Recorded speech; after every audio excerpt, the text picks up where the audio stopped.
On se demande souvent ce qui se passe dans la tête de nos animaux. Ont-ils une vie secrète, une vie intérieure à laquelle on n'a tout simplement pas accès? Et si en fait, ils essayaient de nous parler, mais dans une langue qu'on aurait complètement oubliée? C'est ce qu'on va explorer aujourd'hui, ce monde fascinant de la communication télépathique avec les animaux. J'ai littéralement senti que les animaux me parlaient. Imaginez entendre ça. C'est une phrase de Dijeta Yang, une communicatrice animalière très connue. Et attention, elle ne parle pas d'une vague impression, non. C'est une affirmation qui bouscule tout ce qu'on pense savoir sur la communication. Elle raconte avoir entendu une voix, là dans son esprit, qui n'était clairement pas la sienne. Et ça nous amène à la question centrale. Est-ce qu'on est vraiment à l'écoute? Pensez-y. Et si nos propres animaux de compagnie, là, à la maison, nous envoyaient des messages tout le temps, mais que nous, on ait juste perdu la capacité de les entendre? C'est cette possibilité un peu folle qu'on va creuser ensemble. Alors, entrons dans le vif du sujet avec cette conversation qui paraît impossible. On va rencontrer cette femme, Dijeta Yang, qui entendrait les pensées des animaux. Son profil est, disons, atypique. Elle n'est pas juste communicatrice animalière, elle est aussi psychothérapeute certifiée et clairvoyante. Et ça ne date pas d'hier. Depuis toute petite, elle entendait des voix, elle recevait des informations sans savoir d'où elles venaient. Forcément, elle se sentait un peu bizarre, comme elle le dit elle-même. Et là, c'est le retournement de situation. À 19 ans, elle n'en peut plus. Elle va dans une école de voyance avec une seule demande. Faites que ça s'arrête, débranchez tout. Elle voulait juste que ça cesse. Mais au lieu de ça, on lui annonce qu'elle va devenir une communicatrice animalière célèbre. Imaginez le choc. Ce qui devait être la fin de son calvaire est devenu le début de sa vraie vie. On lui a fait comprendre que ce n'était pas une malédiction, mais bien sa vocation. Et à partir de là, plus rien n'a été pareil. Bon, d'accord, mais concrètement, comment ça marche? C'est bien beau d'entendre des voix, mais comment ça devient une conversation? Dijeta insiste sur un point. Il faut oublier les films. On ne parle pas de phrases construites, claires et nettes. Non, tout est question d'énergie. Il s'agit de capter une énergie, puis de l'interpréter. Pour que ce soit plus clair, elle a décomposé le processus en 3 étapes, qu'elle appelle des téléchargements télépathiques. D'abord, il y a les images. Pensez à un flash, une sorte de film mental qui apparaît dans ce qu'elle nomme l'œil intérieur. Ensuite, et c'est crucial, il y a la clairsentience. Là, on ressent directement les émotions de l'animal. C'est brut. Et enfin, la tonalité. On peut percevoir une sorte de voix, mais ce ne sont pas les mots qui comptent, c'est l'émotion qu'elle transporte. La peur, la joie, parfois même le doute. Justement, arrêtons-nous une seconde sur ce mot « clairsentience ». C'est vraiment la clé de voûte de tout le système. On oublie les pensées compliquées, les raisonnements. Ici, on parle de ressenti pur, des émotions brutes. Est-ce que l'animal aime ça? Est-ce qu'il déteste? A-t-il peur? C'est ça, le message. Le cœur de la communication, il est là. Et ce qui est fou, c'est que c'est un langage totalement universel. Les animaux, ils ne parlent pas français, anglais ou danois. Ils parlent l'énergie de l'émotion. Que ce soit un chien à Paris ou un chat à Tokyo, le message de base, l'énergie, est la même. Le travail du communicateur, c'est d'être une sorte de traducteur universel, de transformer cette énergie en mots qu'on peut enfin comprendre. D'accord, la théorie est intéressante. Mais en pratique, est-ce que ça marche vraiment? C'est là que ça devient, assez troublant. Dijeta raconte des anecdotes qui, franchement, défient toute logique.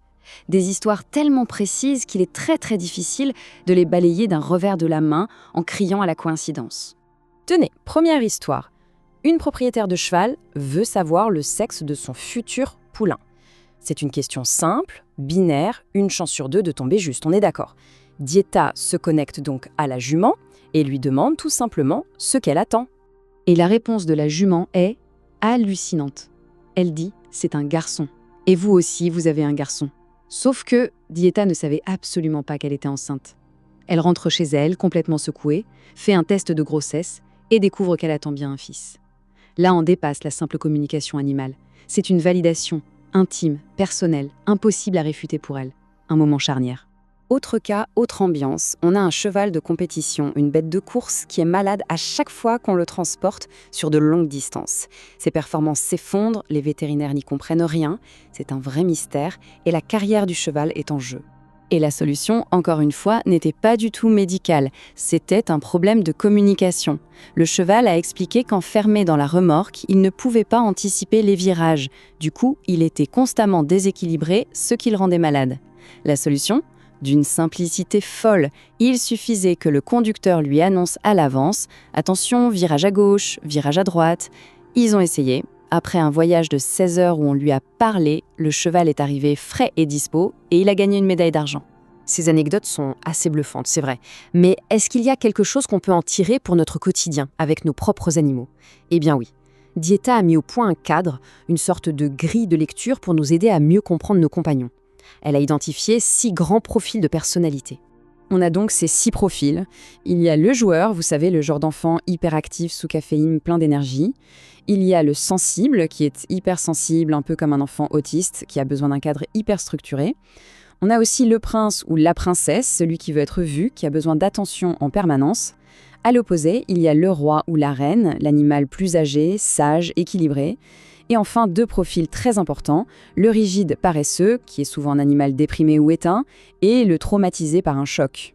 Et pour ces 2 derniers, Didata précise bien que ce ne sont pas des traits de caractère innés, mais des mécanismes de défense.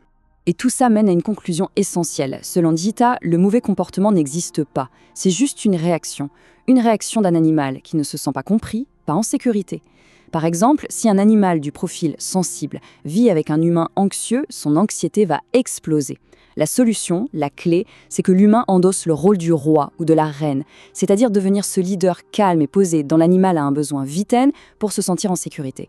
Alors, à ce stade, on pourrait se dire « Ok, c'est fascinant, mais c'est un don.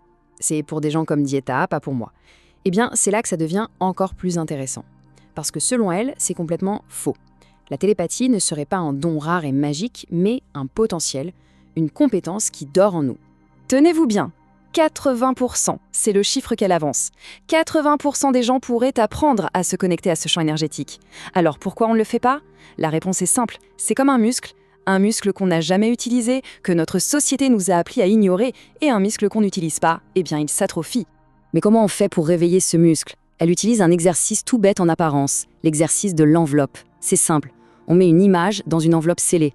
L'étudiant a les yeux bandés, histoire d'éviter toute lecture à froid ou tricherie, puis on le guide pour qu'il se calme, qu'il se connecte à ses sens intérieurs. Et on lui demande de décrire ce qu'il y a dans l'enveloppe. Les résultats sont dingues, 80% réussissent du premier coup. La clé, ce n'est donc pas de réfléchir plus fort. C'est même tout l'inverse. Il faut faire taire le mental, arrêter d'analyser, de chercher une explication logique. Il faut, comme elle dit, descendre de la tête pour aller dans le cœur. C'est en accédant à cet espace de calme intérieur, un peu comme en méditation ou quand on suit une intuition très forte, que ces informations deviennent soudainement disponibles. Et tout ça, cette exploration de la télépathie animale, nous emmène bien plus loin.